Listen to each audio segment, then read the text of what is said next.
What's going on, everyone? This is Tyler with Crystal Beast TCG, and I wanted to walk through and share with you my PSA submission. So it's my first time submitting with PSA and just got my cards back.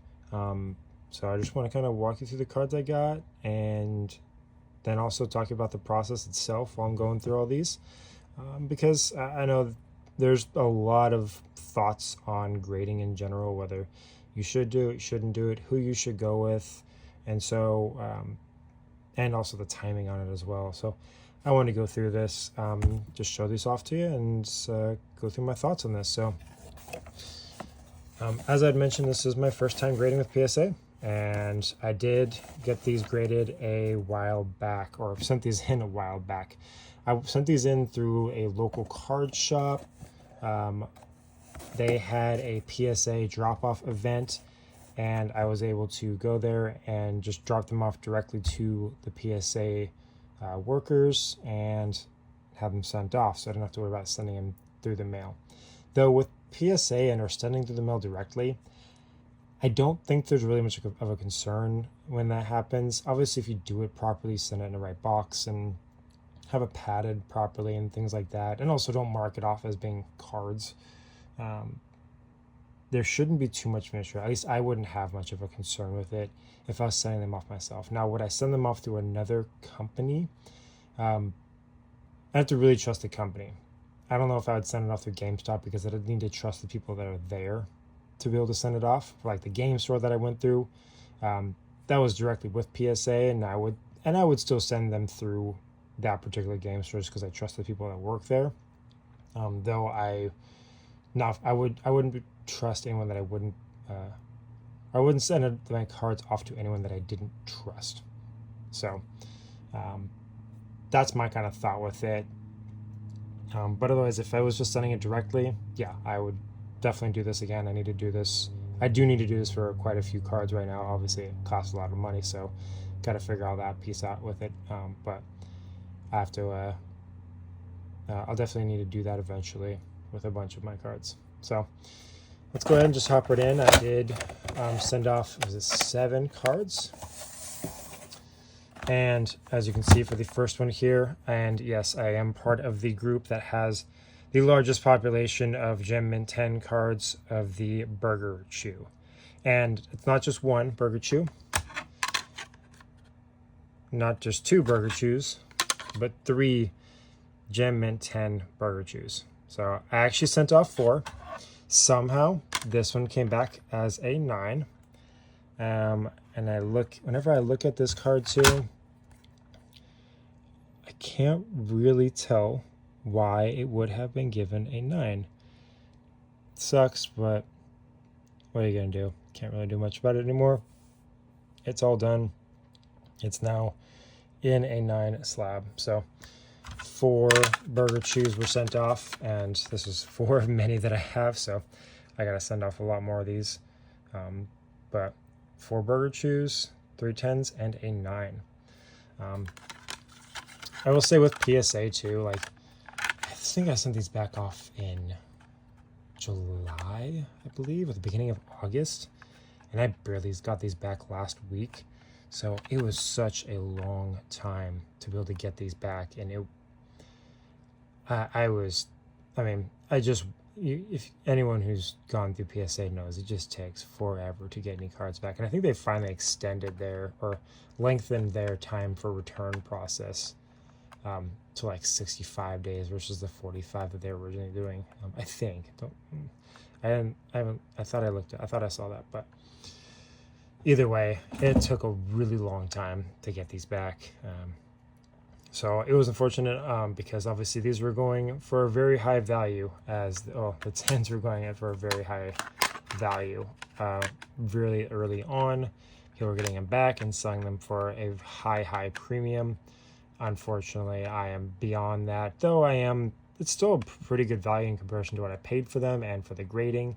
I think they're around 130 to 140 right now. I know TCG says like 110, but looking at eBay, the recent sales are around 130, 140. So I would definitely go off with those for these versus TCG, or price charting, I should say.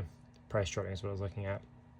I would look at that over price charting just because it doesn't the more recent sales make the most sense for what people are willing to pay for these, versus like a long-term look at these the sales.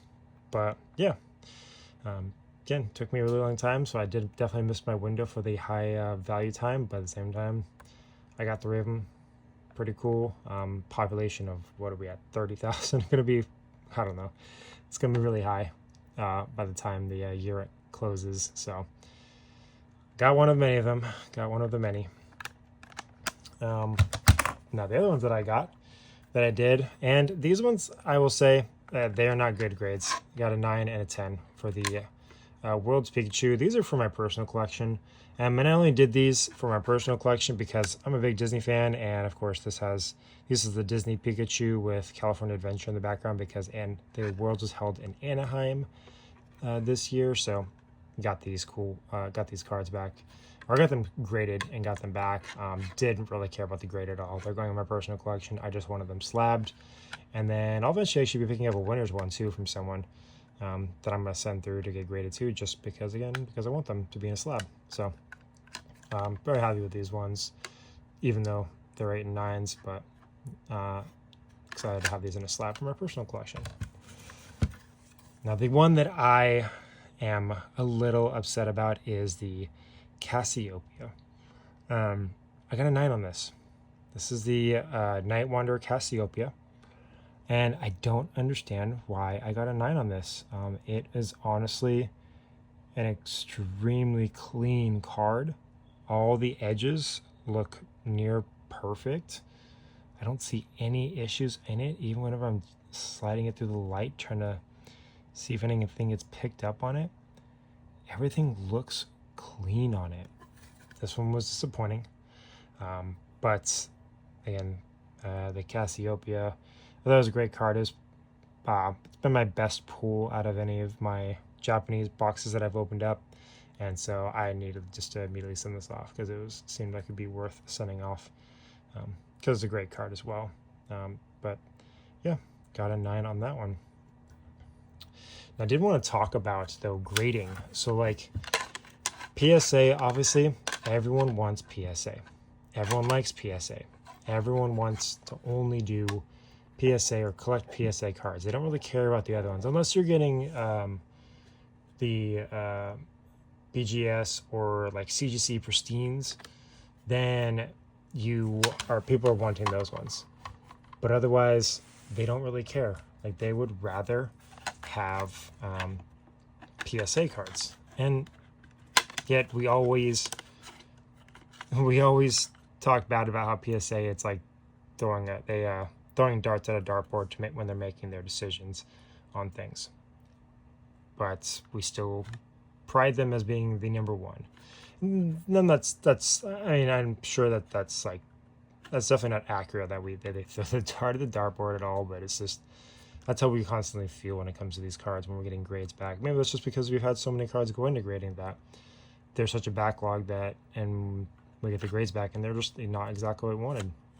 But also people open the slabs and then resubmit them, and then they are now submitted as at a higher grade, or come back as at a higher grade.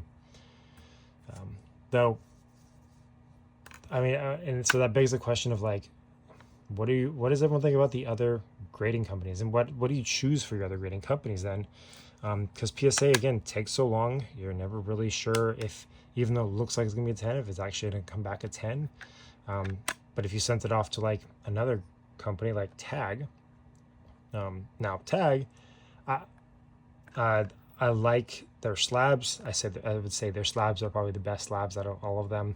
They have the cleanest looking slabs. And then they're also using, they said they're using AI, and I'm not the biggest person on like every little thing AI in the world, but it's like they're using machine learning to understand where the defects are on cards and how to grade them, and taking essentially the human element out of the grading process, which I think helps provide a more consistent grading with it. But again, no one cares about Tag, so what's the point of going through Tag for them if no one cares about, no one cares to buy them? And if you do find people that care to buy them, it's a really niche market that wants to buy them.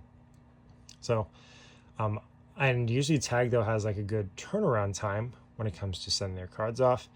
And I think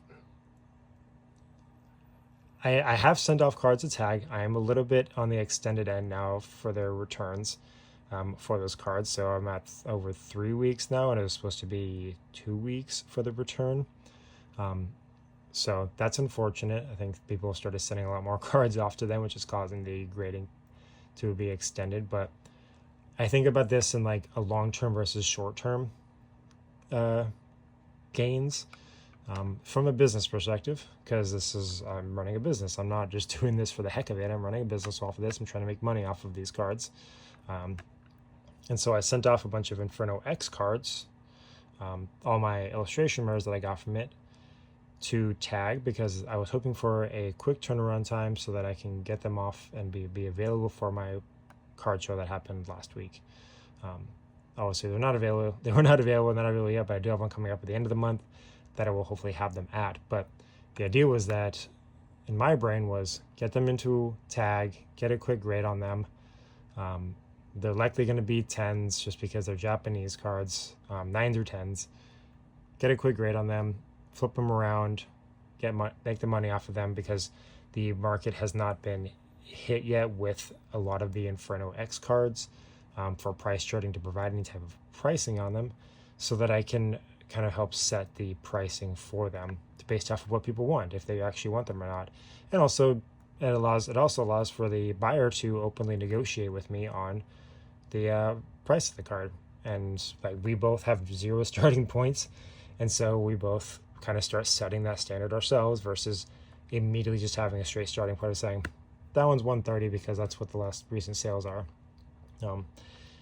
It does open up for more haggling, but at the same time, everyone tries to haggle whenever they go to these card shows anyways, but gives everyone a little bit more opportunity to do some better haggling for the cards. But that was kind of my thought process, is getting them out, getting them quickly done, getting them returned, and then quickly flipping them over and moving on from there. But when it comes to like long-term cards, so like these cards, and if you've seen in my recent Instagram posts, doing cards that are vintage cards, I feel like I have to go through PSA. I don't feel like I have the option to go any other direction with them, because PSA has the name behind it and everyone wants PSA cards. If I was going to have vintage cards slabbed, they would need to be in PSAs in order to get the highest value out of them, in comparison to trying to do something with a quicker turnaround like Tag, or a cheaper turnaround like Tag. So let me know your thoughts. Whether, like, who is your preferred grading company that you go with, and why do you choose the grading companies that you do? Why do you choose, if you do CGC, why do you do CGC? If you do Beckett, why do you do Beckett? If you do PSA or Tag, why do you do those ones? And I mean, be nice in the comments. We all are going to hate on each other for using each other's or the different graders, but be nice in the comments with it. Have some cordial discussion. Genuinely curious. But yeah, so those are my returns, and I'll eventually, once I get my Tag ones back, I will do a short video on those as well, so you can see what I got on those. But with that, I hope you all have a great night.